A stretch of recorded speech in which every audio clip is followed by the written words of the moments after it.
Hydrocarbon का मतलब होता है क्या बेटा, कार्बन में हाइड्रोजन का मिलन। मिलन का मतलब होता है मिलना। क्या होता है? मिलना। मिलना का मतलब साइंस इसको बताता है क्या, मिश्रण। क्या कहा जाता है बेटा? मिश्रण। समझ में आ रहा है यहाँ तक? कहने का मतलब है हाइड्रोकार्बन में क्या होता है, कार्बन में हाइड्रोजन का मिलन। मिलन का मतलब होता है मिलना, मिलना का मतलब होता है मिश्रण। इसका मतलब हुआ कि कार्बन में हाइड्रोजन का मिश्रण ही क्या बना, हाइड्रोकार्बन। आपसे कोई पूछेगा हाइड्रोकार्बन किसे कहते हैं, तो हाइड्रोजन में कार्बन का मिलना या कार्बन में हाइड्रोजन का मिलना या मिश्रित होना क्या कहलाता है, हाइड्रोकार्बन कहलाता है। हाइड्रोकार्बन दो तरह के होता है, एक होता है संतृप्त हाइड्रोकार्बन और एक जो होता है असंतृप्त हाइड्रोकार्बन। कौन कौन होता है? संतृप्त हाइड्रोकार्बन और असंतृप्त हाइड्रोकार्बन। ठीक है, याद रखना है बेटा। जो संतृप्त हाइड्रोकार्बन दो प्रकार के, एल्कीन और एल्काइन, इस सब के विस्तार रूप से नीचे पढ़ाया जाएगा। ठीक है, बताते हैं।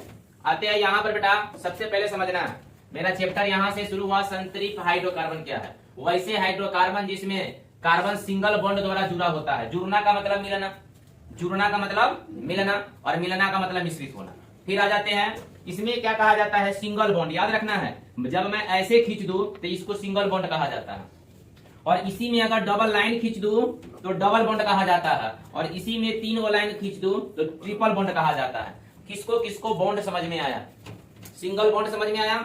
एक लाइन खींचा रहेगा कौन बॉन्ड, सिंगल बॉन्ड। दो लाइन खींचा रहेगा डबल बॉन्ड, और तीन लाइन खींचा रहेगा ट्रिपल बॉन्ड। अब आते हैं, तो आप बताइए हाइड्रोकार्बन में कौन कौन बॉन्ड रहता है?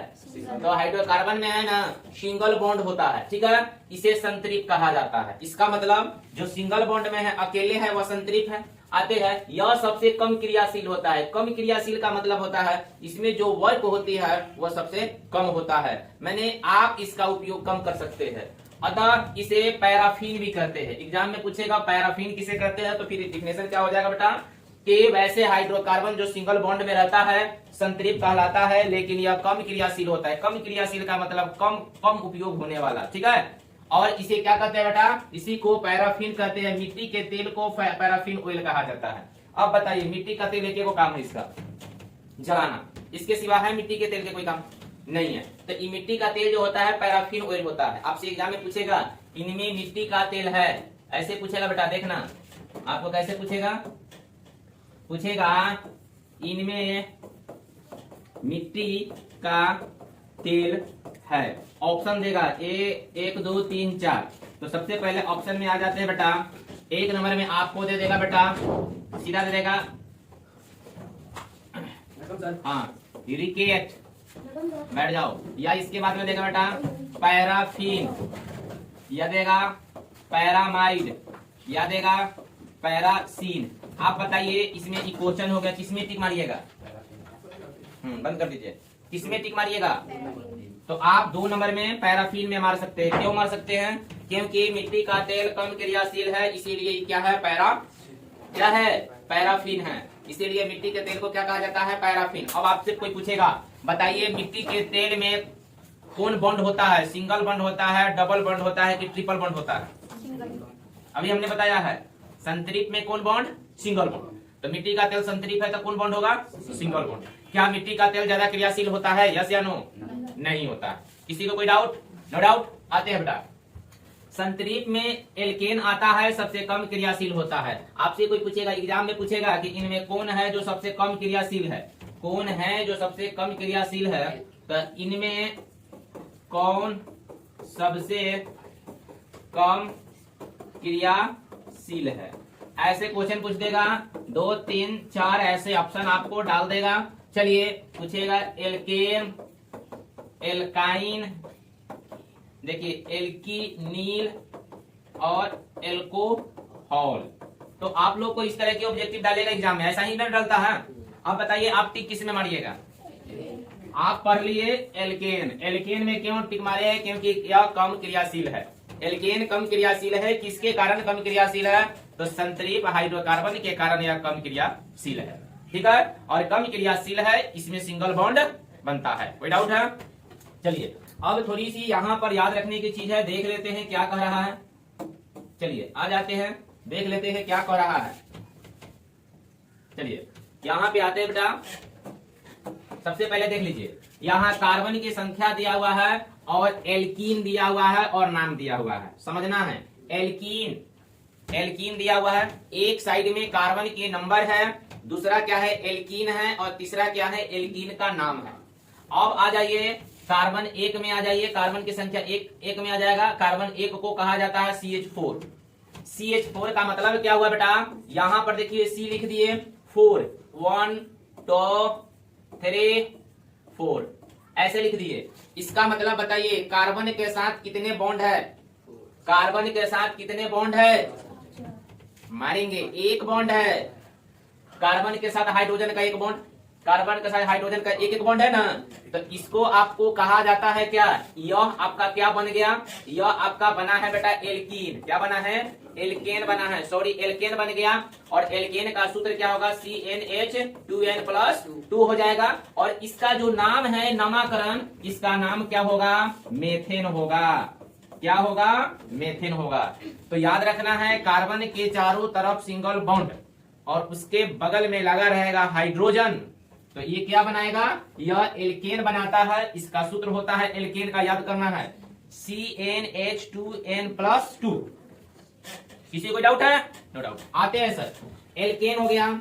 चलिए अब इसके बाद में मैं इसको खत्म करता हूं। किसको किसको एल्केन समझ में आ गया, किसको किसको मेथेन, यहाँ पर मेथेन समझ में आया है, वो बोलेगा सर मुझे समझ में आ गया। आया आ गया। अब आते हैं यहाँ पे आइए 2 नंबर में। 2 नंबर में इसको बोला जाता है क्या, यहाँ पर बेटा एथेन। एथेन में कार्बन कितना होता है, 2। तो कार्बन 2 हम 1 2 बताएंगे, तीसरा बताने की हमें जरूरत नहीं, आप लोग समझ जाइएगा। कार्बन कितना लिखना है, कार्बन 2, तो C2 हो गया क्योंकि 2 दिया है। H 6 लगाना है सिंगल बॉन्ड में बेटा, देखो तो 1 2 3 4 5 6 पूरा फिक्स। तो इसका मतलब मेथेन, मेथेन का अगर आपको कहेगा संरचना सूत्र बनाने के लिए इसका इलेक्ट्रॉनिक विन्यास कहेगा तो टोटल बना सकते हैं कि नहीं सर, किसी को कोई दिक्कत है। अब दिक्कत है क्या, आप लोग C3H8 का निकाल सकते हैं। इसी तरह आप किसको बढ़ा दीजिएगा, यहाँ पर C कर दो, क्या कर देंगे, और देखो तो क्या आपका यहाँ पर 8H आ गया, गिन लो, 3 3 6 और 2 8, और कार्बन कै गो हो जाएगा, 3 गो। तो याद रखना है यहाँ पर बेटा। तो इसी तरह आप लोग को इसका सभी का संरचना सूत्र ये सब निकाल सकते हैं। याद रखिए जहां पर C सिंगल रहेगा, H4 रहेगा, इसको मेथेन बोला जाता है। और जहां पर C 2 गो रहेगा, H6 रहेगा, इसको एथेन बोला जाता है। जहां पर C 3 रहेगा, H8 रहेगा, इसको प्रोपेन बोला जाता है। जहां पर C4 और H10 रहेगा, इसको ब्यूटेन बोला जाता है। जहां पर C5 H12 रहेगा, इसको पेंटेन बोला जाता है। और C6 रहेगा, H14 रहेगा, इसको हेक्सेन बोला जाता है। और C10 और H22 रहेगा, इसको डेकेन बोला जाता है। किसको किसको यहाँ तक समझ में आया, समझ में आ गया होगा। अभी आप लोग को जब उतारिएगा तो पूरा बनाना पड़ेगा। आइए सर जी, इसके बाद में अब बताते हैं, यहाँ पे आते हैं, नोट में थोड़ी सी समझाते हैं। कोयले के खानों में मीथेन गैस होती है जो वायु के क्रिया करके जल उठती है, जिससे दुर्घटना होने की संभावना होता है। देखिए कोयला की खान होता है, कोयले के खान में मीथेन गैस होता है। अभी पर्यावरण CH4 मीथेन होता है, और वह मीथेन क्या करता है, जब आप कोयले के खान में खुदाई करते हैं, मीथेन गैस रहता है, और वह गैस क्या करेगा बेटा, जैसे ही ऑक्सीजन से कनेक्ट होगा वैसे ही कोयले के खान में आग लग जाता है, और काम करने वाला 1000-2000 आदमी जलकर उसी में राख हो जाता है। ठीक है, अब देखिए कोयले के खान में दिया जरा तो जल जाएगा वही में तुम लोग। उसमें सेफ्टी लैंप का प्रयोग किया जाता है। कोयले के खान में किसका प्रयोग किया जाता है, सेफ्टी लैंप का प्रयोग किया जाता है। किसी को कोई डाउट है, आते हैं बेटा। अब आपसे कोई पूछेगा कोयले के खानों में ऑक्सीजन होने पर क्या होगा, तो पूरे आग लग जाएगा और काम करने वाले वर्कर मर जाते हैं। कोयले के खान में कौन सा गैस रहता है, मीथेन रहता है। मीथेन गैस को मोर्स गैस भी कहते हैं क्योंकि दलदली स्थानों पर पाया जाता है। धान की खेत में, जानवरों की जुगली में। देखिए धान की खेत में अगर आप सिंगल जा रहे हैं, डनेरी पर बैठ रहे हैं, बैठकर मोबाइल चला रहे हैं या थोड़ा सा आराम कर रहे हैं, आप बेहोश भी हो जाइएगा, मीथेन गैस। दलदली क्षेत्र में आदमी जाता है या धंस के मर जाता है मीथेन गैस के कारण। और इसे भूत वाला भी गैस कहते हैं। लोग क्या करता है, जब जाता है डनेरी पर धान के खेत में बैठता है, उसको गैसवा उसको नाक में चढ़ता है, उसको फीट मार देता है। आपने देखना गेहूं के खेत में आप उगा सकते हैं, धान के खेत में जाइएगा ना तो आपको अजीब सा मन करेगा। इसका मतलब इसमें भूत है। कौन भूत है, मीथेन गैस वाला बुद्ध। और आप डनेरी पर बैठकर जैसे ही है ना क्या कीजिएगा, खैनी मलिएगा। ब्रो लोग को देखना, डनेरी पर बैठ के खैनी मलते मलते मलते मलते वही लगा ना नाक में मीथेन गैस घुसता है, उलट जाता है। अब बगल वाला कोनो देखा उठा के लेके चलो, काहे गिला उन्हें चुरैन रहल है। लोग क्या करता है मालूम है, चुरैन भूत के नाम लगा देता है, लेकिन वह भूत क्या है, वह तो मीथेन गैस है। अब समझ में आया? जाना चाहिए नहीं जानी चाहिए सर, और हमेशा जाना चाहिए ना। तो ऐसे धान की खेत में ऐसे देखना चाहिए कहाँ कहाँ फसल खराब है या कहाँ कहाँ अच्छा है, ऐसे देखिएगा ना, मारेगा मीथेन गैस का हवा, वही लोग कूलर चाहिए। तो बाद में कहेगा हमारा चुरैन न फेंक दे लगा, वह फुर्सत है चुरैन के तो तुमको फेंकेगा। अरे अरबपति करोड़पति का फेंकेगा तो उसको कुछ फायदा मिलेगा, तुमको फेंकने से क्या मिलेगा। चलिए आ जाइए। तो मीथेन गैस मोर्स गैस कहा जाता है दलदली और धान के खेत में, और जो जुगली जो है ना गाय भैंसी है ना, हम लोग भोजपुरी में बोलते हैं काउच करना, माने मुंह चलाना, तो इसमें है ना मीथेन गैस होता है। अब ऐसा नहीं है जा कैसे सुनिएगा गैयावा के भैंसिया के उसको कह क्या जुगली कर रहा है फेन की तरह, बस आपको है फिट मार देगा इसे, बगल वाला कहेगा गैयावा तो मार दिया, देख बिना मार ले बेचारी बदनाम हो जाती है क्या। आ जाइए। एलपीजी द्रवित पेट्रोलियम गैस, इसमें प्रोपेन ब्यूटेन आइसोब्यूटेन होता है, इसका प्रयोग घरेलू सिलेंडर में होता है। एलपीजी क्या, लिक्विड पेट्रोलियम गैस, इसमें क्या होता है याद रखना, ऐसे गैस नहीं बनती है बेटा, इसमें प्रोपेन होता है, ब्यूटेन होता है, आइसोब्यूटेन होता है, इन सभी के मिश्रण से क्या होता है जो गैस बनता है, इसे हम क्या कहते हैं, एलपीजी गैस कहते हैं। इसका प्रयोग घरों में खाना बनाने के लिए किया जाता है। आप लोग को घरों में जो खाना बनता है वह क्या चीज से बनता है, एलपीजी गैस से बनता है। किसी को कोई डाउट है? चलिए आते हैं। सीएनजी कॉम्प्रोस्टेड नेचुरल गैस, आज सीएनजी वाला गाड़ी का बड़ा दौर है। नहीं लोग कहता है सीएनजी को बुला लाओ, नाम है उसका सीएनजी, गाड़ी के नाम कुछ और है लेकिन लोग गैसे से पहचानना। अरे भैया इसको सीएनजी गैसे से लोग पहचानता है। अब बताइए कोई पेट्रोल वाला का पेट्रोल वाला गाड़ी लिया, डीजल वाला गाड़ी लिया, ऐसे कोई बोलता है, लेकिन इसको बोलता है लोग सीएनजी लिया। आ जाइए, आइए जाता है अक्यू में खड़ी लोग कहता हमको सीएनजी चाहिए, सीएनजी हमारे लेकर 1 लीटर देते भेजा देते, गाड़ी देने की क्या जरूरत है। आ जाइए, इसमें 85% मीथेन शेष ईंधन रहता है, 85% मीथेन रहता है सीएनजी में, ठीक है। यह गाड़ी में ईंधन के रूप में प्रयोग होता है जिससे प्रदूषण कम होता है, सीएनजी से प्रदूषण कम होता है। सीएनजी गाड़ी है ना वो पर्यावरण को प्रदूषित सबसे कम करता है, इसीलिए इसका प्रयोग भारत सरकार ज्यादा कर रहा है ताकि हमारे यहाँ प्रदूषण कम रहे, ठीक है। चलिए, अतः इसे इको फ्रेंडली ईंधन कहते हैं। डीजल, पेट्रोल, मिट्टी तेल सभी एल्केन है, इसमें ऑक्सीजन नहीं होता है, जिसके कारण इसका प्रयोग गाड़ियों में ईंधन टैंक में एक अलग से पाइप लगी रहती है जिससे ऑक्सीजन पहुंचता है।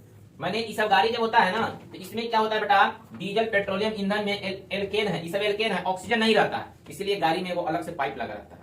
अब उसको उसमें से क्या होता है, ऑक्सीजन आता है, जिसे हम लोग भोजपुरी में उसको क्या बोलते हैं मालूम है, भैया एगो साइलेंसर होता है गाड़ी में, ट्रैक्टर में, एगो बगल में देखना है कुछ ईयर फिल्टर लिखने ऊपर होता है, गाड़ी में दूर रहता है ना ट्रैक्टर में, अरे वैसे रहता है, वो ऐसे रहता है, तो ये है ना ऑक्सीजन को टांग के देता है तब गाड़ी चलता है। अब किसी को ये नहीं बताना क्या गाड़ी भी ऑक्सीजन लेकर चलता है, ऑक्सीजन लेकर थोड़ी चलता है, यहाँ क्या लेकर चल रहा है यार।